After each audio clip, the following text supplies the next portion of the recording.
هەندێ جار طبع هي إنسان بميراتية معناته لباوكيو لبابيريو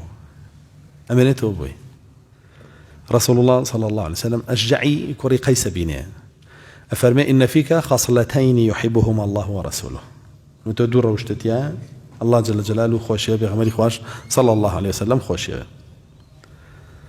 تشين الحلم والأنات هي منيو لسر خوي أو دور وشتا الله جل جلاله خوشيه أفرمي الله جبلني عليها أم من نفسي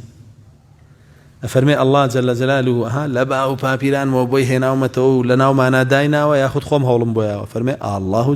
جبلك عليه الله جل جلاله تياديناون وهندي جاروش تانا خوي سجيه لنا إنسان جاء شجعي كوري قيس زول لسر خوبو عجيب لسر خوبو كباس يكنا فرمونا قر توراب بوايا 600,000 جنگاور توراب لقلي بس تورابوني باشا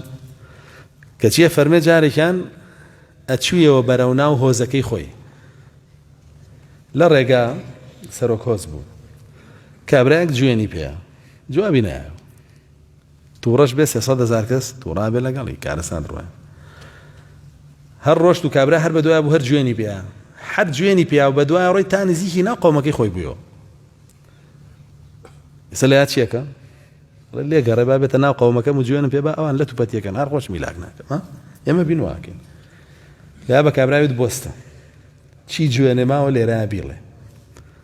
شو دوام كوي بونا قومك مشتكي ليك